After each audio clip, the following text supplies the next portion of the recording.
How is it going, fight fans? Joey G from Wrestling Headlines, and I am joined today with a man who can break you in half with his bare hands. We are talking with Speedball, Mike Bailey. Mr. Bailey, how are you doing today, sir? I'm doing very well, thank you. By the way, I'm not known for my legendary hand strength, which is not like legendary. I mean, I'm a fairly strong guy, I guess, but my hands, I'm way more infamous probably for my the power in my feet than my hands. Oh, how about that? Well, listen, no matter who steps into the ring with you, they will be broken most definitely by that sweet roundhouse kick you have. Again, thank you so much for joining me today, sir. I always like to start these interviews with something fun. We're living in turbulent times all across the world. There's a pandemic that is still pushing people down in every country around the world. So I always like to start these things with a little fun kind of question. Um, your Twitch account at Speedball Bailey is a truly fun channel to follow and consists of you playing old retro video games, doing live watches, highlighting pro wrestling shows, new and old, from all around the world. Have you enjoyed that as an outlet to stay connected with your fans? So I've absolutely loved it, and I completely regret not doing this whenever we went into lockdown. Like I don't know, 10 months ago or whatever it is now. I completely regret waiting so long because it's been so much fun. It's been such a good outlet to reconnect with a lot of people that I haven't gotten to see that I met through the world of professional wrestling, through traveling, which is something I can't do anymore. And getting to reconnect and all that has been lots of fun. But yeah, it's a great community that we've been building all of us together on my channel and Discord and everywhere else, and it's been really really nice. Yeah.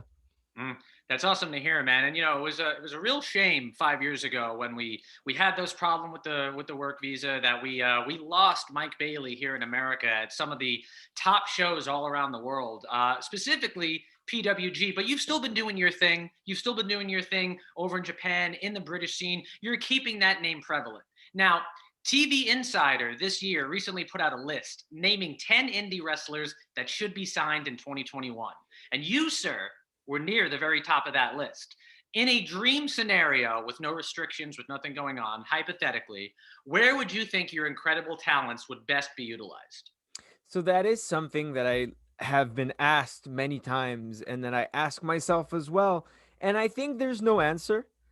Like I have friends right now and people I want to work with in all the major promotions. And of course, like there's a lot of pros to AEW and there's a lot of pros to NXT and there's also a lot of pros to Ring of Honor that I see. Same with Impact, who I think have been putting out a phenomenal product for the past I don't know, several years. Like they had some hard times, but now everything's great and Mm. everyone I know that works there is happy, and like everyone that is wrestling with a major company seems really happy there right now. And I've never been one to shut any doors or limit my options, if that makes sense. Mhm. Like over the last 5 years, as you mentioned, like I've had to redirect my career and I've been traveling internationally. I spent a lot of time in Japan, in Europe, doing indies in Canada. I've been teaching wrestling as well, and that's something I love to do. So I consider all those like perfectly cromulent options going forward. I could teach full time, or I could keep traveling, or I could go in Japan full time, or I could sign with any major company. I Whatever makes the most sense at the time is what I will do. Well, listen, no matter what decision you make, the world is going to be better with more Mike Bailey in it. And truly, you've talked about every single one of those promotions: Ring of Honor, Impact, AEW, WWE, NXT. Whichever one, so you did work in CZW, you did anywhere that Mike Bailey can go.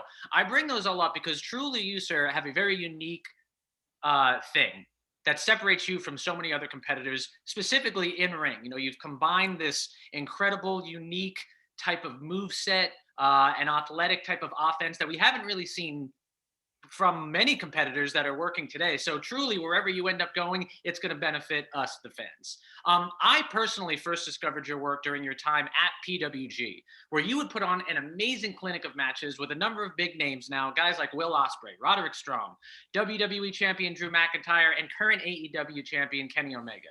Dave Meltzer from Wrestling Observer actually called that period of PWG that you were involved in the best wrestling in North America, and it's hard to disagree.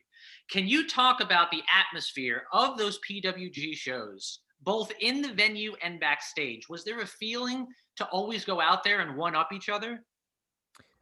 Yes, but also there was great collaboration. Like it was one of those things where if you were at PWG, like if you were even booked on the show, it's because someone else, someone who was already there wanted to work with you, Mm, and like there was not at many options in terms of like big contracts and whatnot at the time. So you had really like the top notch indie talent all concentrated in one promotion, and it really made something special.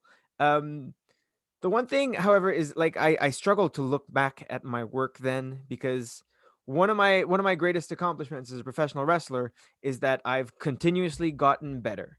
And I believe that even now, despite the pandemic and everything and my limited access to doing actual pro wrestling, I'm still getting better. And I honestly like a lot of people know me most from there. They know me from PWG, and that's where they like recognize me. And I think that's sad because I've done such better work everywhere else. Like mm, I've had some awesome opponents. Like if you look at that match with Kenny Omega that you mentioned, that's a very special one to me because it was one of those moments where I realized, oh, like his level of thinking about pro wrestling is like levels above mine. mm. And we were still able to have a great match despite my shortcomings. But since then, like I what was missing, I learned in DDT, right? I went to the same place in Japan that he went, and I learned a lot there, and I've stepped my game up a lot just learning from the same people that he did. So it's kind of hard to rewatch knowing what it could be now, but I just want to run it back. That's the main thing. Absolutely. Well, listen, there's always the opportunity to improve, and that's what the great ones do, my man. Like you continue to build and improve upon your knowledge of the industry. And like I said, I only started hearing about you at PWG. I went to watch your stuff in CZW, your great big match with Keith Lee and OTT. Like you have an impressive resume that expands more than just that thing. I do want to stay on PWG just for a second. The only PWG show I ever attended live was when they had moved to downtown Los Angeles when I was living there. Obviously, the now American Legion Hall in Reseda was closed down and sold a few years ago, so they no longer held it there. I mean, was it sad to hear that? I mean, guys like Kevin Steen and everyone always had such great memories of that place. What was your reaction to that when you heard that it was shutting down? I'm never sad. I feel the same way about breakups. Like when relationships end, I know very, very few people that have broken up with their partner and then regretted it. Like a year from then, usually you move on to better things. And I think like they'll figure it out. I think the new venue is cool. I think the old venue had its charms, but like the American Legion Hall had certainly had lots of charms and Mm, lots of great things to it. But like that's the way it is. Things end and then you move on to probably something better. And I feel like it's good that we can keep that venue associated with that era of mm, PWG, and mhm, then it'll be a very specific look and specific shows, and there will be no mistake when you see that venue. Okay, this was this, and it conjures this feeling of the time we had the greatest independent wrestlers all over the world all concentrate in one building and put on a sick show. mm, mm. Totally. It's a great point, man. I mean, it's a thing of the past now, but it'll forever live in Exactly. our memories and in the lore of pro wrestling. You talked before about you're teaching wrestling now, and you get a great satisfaction from that.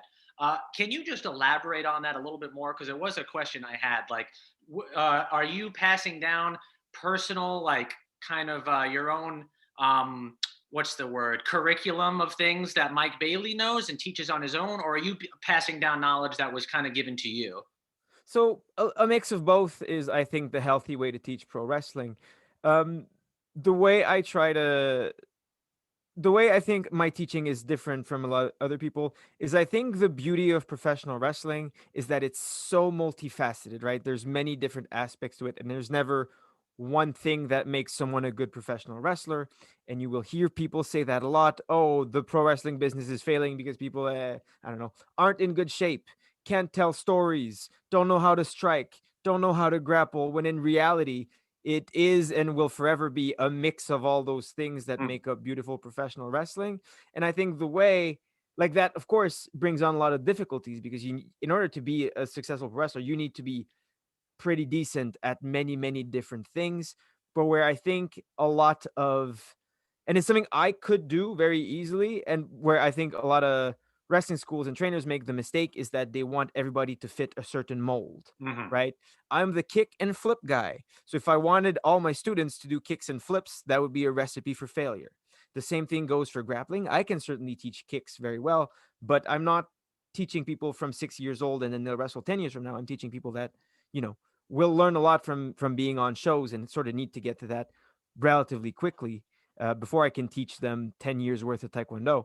Um, so I think my approach is really based on finding people's strengths, like finding what they're good at, what their thing is. And then as soon as we've figured that out, you know, focus on that and make sure that they stand out in their own way and fix everything else along the way, but really always keep track of where the focus should be instead of spending too much time trying to cover up for weaknesses. Because in pro wrestling, you're mostly in control.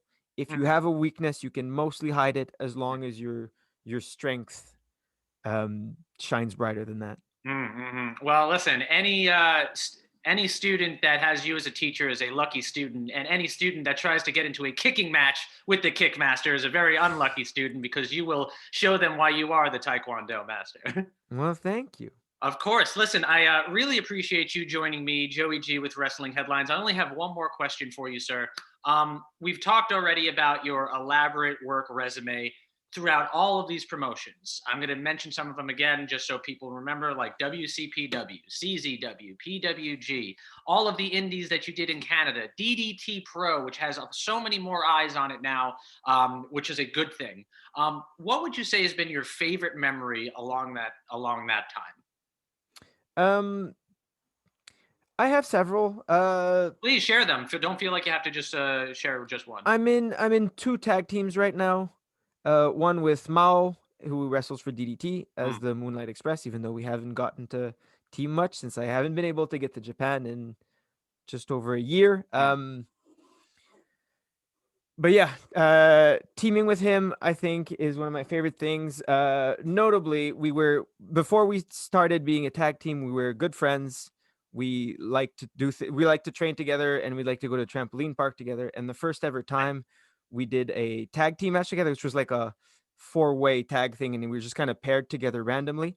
And we did we both stood side by side on the top rope and did a moonsault to the outside, like holding one another on the side, which like the president of DDT was in the match and he thought that was so cool and everyone liked the spot and thought we meshed well together, and that sort of formed us as a tag team, which was mm, lots of fun. My other tag team partner is also my real life partner in Veda Scott, mm, mhm. and we tagged together as Bird Law.